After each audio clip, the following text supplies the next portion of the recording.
ये नौजवान क्या कर रहे हैं आज के दौर में? ये नौजवान गुटखा खा रहा है, नौजवान गुटखा खा रहा है, और गुटखा भी इतनी ज्यादा तादाद में खा रहा है कि रब ने उसकी जिंदगी को, उसकी सेहत को, उसकी कुव्वत को अता करके चलाया है। वो अपनी जिंदगी को गुटखा खाकर घटा रहा है। जो दिल में ताकत है, जो जिस्म में ताकत है, आप गुटखा खाकर अपनी कुव्वत को आप खत्म कर रहे हैं। यहां बहुत सारे नौजवान ऐसे होंगे जिनकी शादी हो गई, बच्चा नहीं हो रहा, 4-5 साल गुजर गया। आपकी बीवी पीर साहब के पास जाती है, बुजुर्गों के आस्थाने पर जाती है, मन्नतें मांगती है कि मेरी गोद में बच्चा हो जाए। आप गुटखा खाकर अपने जिस्म को कमजोर कर लिया है। मेरे नौजवानों, आप सब के सब बयान के बैठे हुए, बयान शरीफ पे बैठे हुए, कितने लोग गुटखा खाते हैं? शर्माने की कोई जरूरत नहीं है। बड़े बड़े खतीब और मौलाना आते हैं, वो हाथ उठवाते हैं, नमाज पढ़ोगे कि नहीं? मैं हाथ उठवाता हूं कि गुटखा कितने लोग खाते हैं। आपको हाथ उठाने की जरूरत नहीं है। आपको अपनी जिंदगी की परवाह नहीं है तो कोई बात नहीं है, लेकिन जिसने आपको पैदा किया, जिस माँ की गोद में आप पैदा हुए हो, जिस बाप ने आपके मेहनतों मुशक्कत के साथ आपकी परवरिश किया है, जब आप अपने माँ बाप के गोद में पैदा हुए तो बाप ने सोचा मेरे गोद, मेरी बीवी के गोद में मेरा बच्चा पैदा हुआ, ये मेरे बुढ़ापे का सहारा बनेगा, ये मेरी जिंदगी का सहारा बनेगा।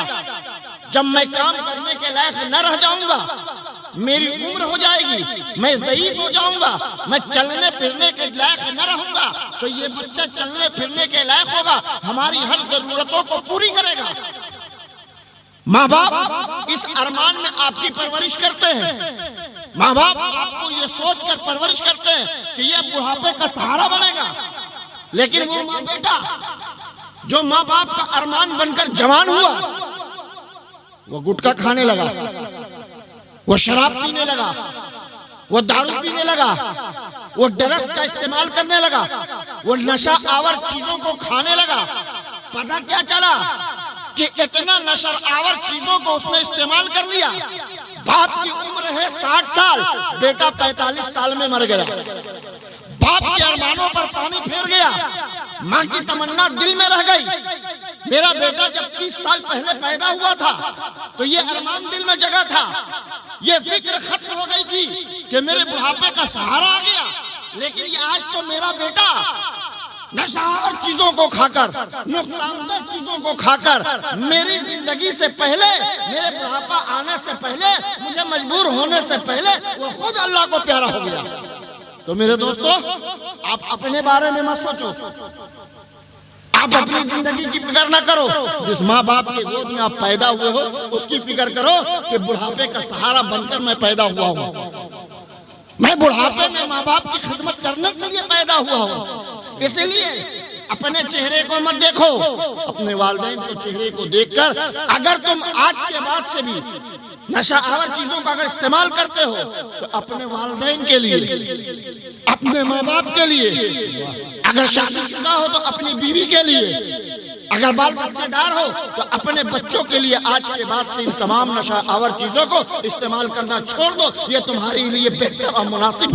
बेशक बेशक हक है। नारे तकबीर, नारे रिसालत और से मुक़द्दस फैज़ाने सैयद हुसैन शाह बाबा, नारे तकबीर।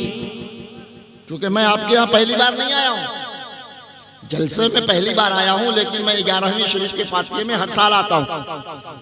और सब यहाँ पर जितने लोग बैठे हुए वो सब सरकारे मिल्लत के चाहने वाले हैं, मानने वाले हैं, गुलाम हैं, मुरीद हैं। तो अब मेरे ऊपर पूरी की पूरी 100% जिम्मेदारी हो गई है कि सरकारे मिल्लत का हुक्म है कि अब मेरा चाहने वाला अगर गलत रास्ते पे जाए तो तुम उसको तंबीह कर दो ताकि वो रास्ता छोड़ दो। ये मेरे ऊपर अब जिम्मेदारी हो गई कि मैं आपको बताऊं, मैं आपको समझाऊं अब ये नौजवान, यहाँ बहुत सारे नौजवान बेरोजगार होंगे, रोजी की तलाश में होंगे, कोई सऊदी अरब जाने के इंतजार में होगा, कोई यहाँ बैठा नौकरी का इंतजार कर रहा होगा। तो आपको पता है कौन सा काम करने से नौकरी मिलती है? ये मालूम ही नहीं। तो आप सऊदी अरब नहीं जा पा रहे हो, क्यों नहीं जा पा रहे? क्या मजबूरियां हैं?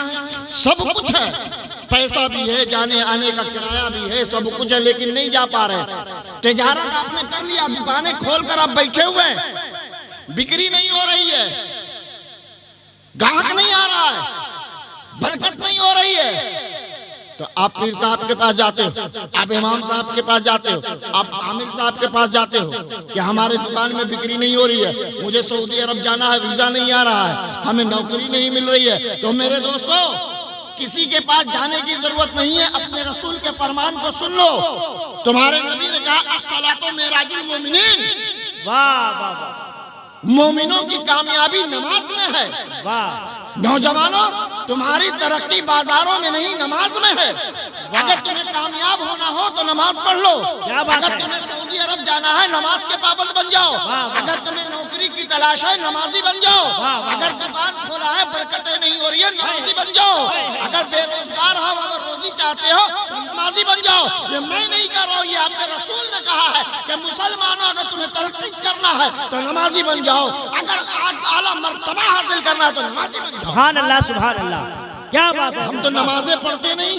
वाह वाह वाह वाह, हम तो नमाजें पढ़ते नहीं। अभी कहीं से कव्वाली की खबर आ जाए, 50 किलोमीटर दूर से भी अगर कव्वाली की खबर आ जाए कि फला जहां कव्वाल आ रहा है, और एक कव्वाला आ रही है, एक औरत आ रही है, एक मर्द आ रहा है, हम चले जाएंगे। आप चले जाएंगे 50 किलोमीटर इस ठंडक में कव्वाली सुनने के लिए, हम और आप चले जाएंगे। लेकिन बगल में मस्जिद है, मस्जिद के मीनार से, मस्जिद के माइक से 5 वक्त आवाजें आ रही है कि कव्वाली में जाने से तुम्हें कामयाबी नहीं मिलेगी। उन गवाहियों की कव्वाली सुनने से तुम्हें को कामयाबी नहीं मिलेगी, बल्कि मस्जिद की तरफ आओ, तुम्हारी कामयाबी इधर। क्या बात है, सुभान अल्लाह, सुभान अल्लाह। आज हमें क्या हो गया? वाह वाह, आज नौजवानों को क्या हो गया? जिधर फलाह है, जिधर कामयाबी है, हम उधर नहीं जा रहे। जिधर गुनाह है, जिधर जहन्नम का रास्ता है, उसी तरफ हम अपने आप को जा रहे हैं। तो मेरे दोस्तों, अगर आज के बाद से, अब किससे के बाद से अगर आपको कामयाबी हासिल करना है, तो ये जो आपके मोहल्ले में जो मस्जिद है, वो आपका घर नहीं है। वो जो मस्जिद है, वो आपका घर नहीं है, वो आपके पैदा करने वाले का घर है। वो खुदा का घर है, वो अल्लाह रब्बुल इज्जत का घर है। उसका कहना है कि जो मेरे घर में झुक गया, जो मेरे घर में आकर झुक गया, फिर देखो तुम्हारी मंजिल कहाँ है, फिर कामयाबी तुम्हारे कदमों को चूमेगी। तो मुसलमानों, जलसा बड़ी शौक से हम करते हैं, नात खानों को हम बहुत शौक से सुनते हैं, बड़े बड़े खतीब और अच्छे मुकर्रिर को बहुत शौक से हम मंगाते हैं, और घंटा भर बैठकर सुनते तो जरूर हैं, लेकिन जो बातें सुनते हैं यहीं छोड़कर चले जाते हैं। तकरीर आधे घंटे की हो, तकरीर 15 मिनट की हो, नात खानी 10 मिनट की हो, लेकिन जो बात समझ में आ जाए उसको अमल पर उतार लेना चाहिए। इसलिए बयान शरीफ के लोगों, ये चंद बातें मैंने आपकी बारगाह में अर्ज कर दिया।